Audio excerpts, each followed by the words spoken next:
Here is the layout of the closet design that I will be building for my client's space. It is going to go along one of her walls. The ceilings are only 7 feet tall, so they will be a little bit shorter than the standard cabinet. Make sure you change your measurements to account for that in your own space. I'm basically, because I am doing this for a client and I'm going to be building a lot of these at home and not in place at her house, I am going to divide it into 3 sections, and I will be building 3 separate cabinets. And then when I get them to the client's house, I will be attaching them, finishing out the ends, and then putting a face frame on. So let's get started. 1, 2, 3, come on!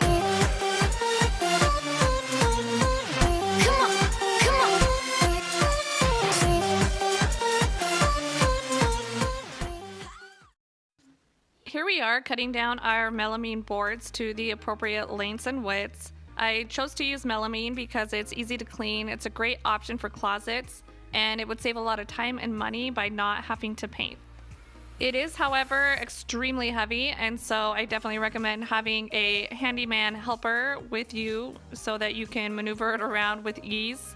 I started by cutting the 4x8 sheets in half, giving me the 24-inch backs that I would need for my left and right cabinet. Then I went and I began cutting the 15 3/4-inch pieces that would act as the sides of the cabinet. You can see here what that looks like. I've got my 4 pieces that are going to act as these sides, cut at 15 3/4 inch, and then I have 3 pieces cut at 24 inches, the 2 back sides, and then the last third piece is going to be cut down to act as the top and bottom of the 2 cabinets. With all those pieces cut, we can begin cutting them down to the right length because the ceiling is only 7 feet tall and I had to account for the frame and kickboard at the bottom. So I used my circular saw to go ahead and cut all of those pieces to the right lengths.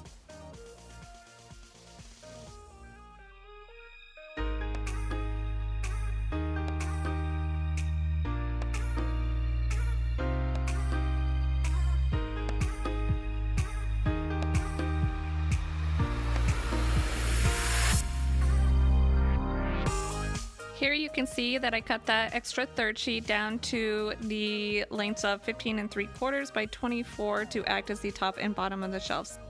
I then attached the top and bottom of each cabinet by pre-drilling and screwing in through from the bottom and the top side into the back panel. Once those were attached, I took the 2 side panels and began attaching them in the same manner.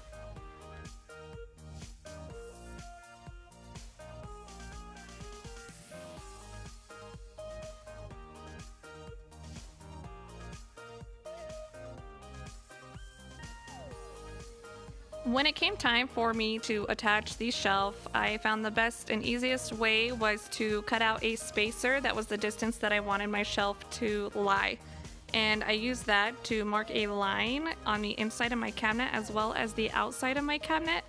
And then taking my square, I went ahead and I connected the lines, creating my visual shelf line where I could place my shelf and attach it via the back side and the sides of my cabinet. Here you'll notice that I use that same method to mark my lines on the back side of the panel.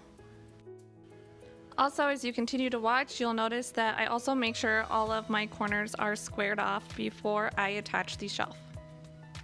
I'll also say that after building a couple of these cabinets, I realized it is better to cut multiple spacers and actually leave them in the cabinet and have the shelf sit against it to act as a block while you screw in. That way it's a little bit easier to make sure that it is straight and it won't move around.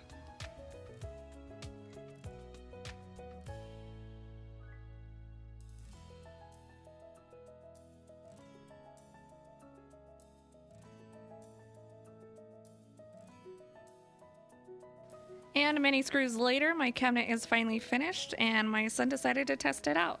And obviously the test of all woodworking is it going to be level? And I was definitely happy to see that it was.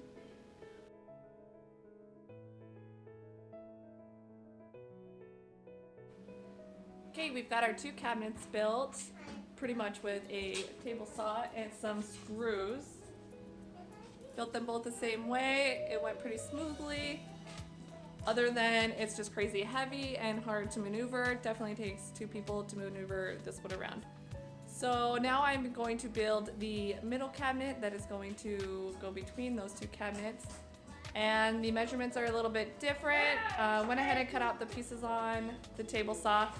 So we still have our 15 3/4 inch side pieces, top and bottom, except for it's 41 inches long. So let's get to it.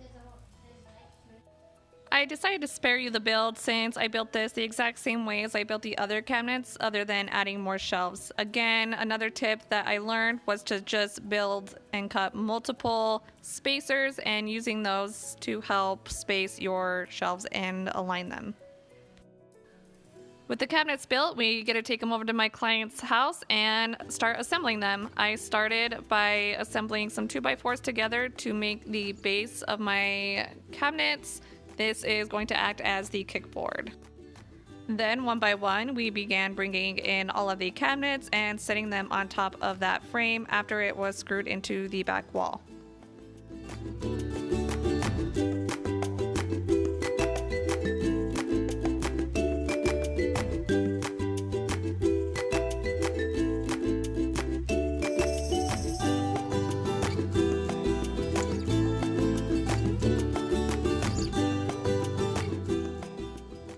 We clamped the cabinets together while we were preparing to screw them, and it took a bit of time, but we made sure everything was level as well. Here you can see that I'm using a counter bit, and I am going into my melamine board just slightly so that I can put in the spac screws. Spac screws are going to be your best option for screwing your cabinets together to make sure there's no breakage in your melamine.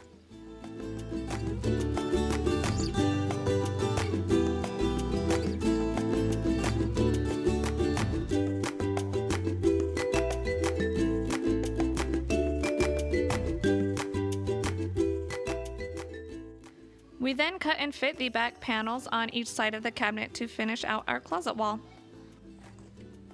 So I've got my cabinets built, they're in the client's space. Now I'm going to work on some of the face frames.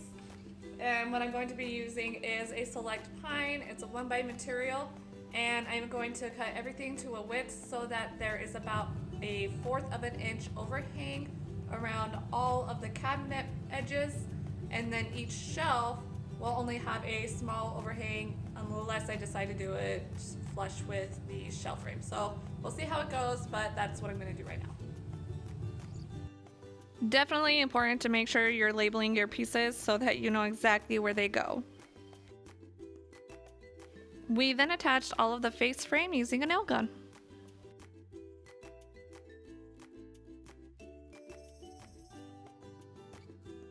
We used a thin 1/4 inch sheet of melamine to trace out the bottom of the kickboard and made our scribe line so that we could cut it and then bring it back and attach that to the bottom of the cabinet using nails as well.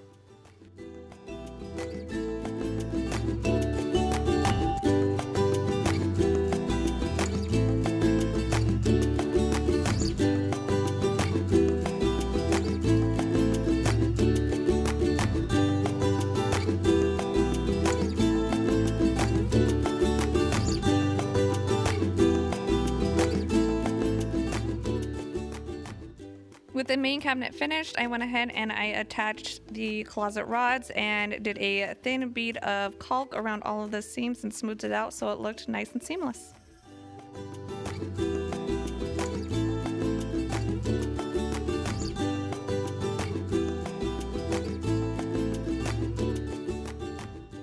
I didn't get a video of me finishing out the ends of the cabinets, but because there are vents and outlets on either side of these, I decided to go ahead and attach these shelves just using the cleat system, and I cut some 1x2s to act as the support of the shelves, and I plopped the shelves in, caulked around them, and finished out the shelves that way. And here it is all finished, you guys. I am so excited I decided to take on this project. I knew it was going to be hard and there's going to be a lot of learning curves, which there definitely was. But I'm just really happy with how it turned out, and I'm glad that my client likes it. It's complete with shelves for shoes and plenty of storage, and I just hope that you guys like it.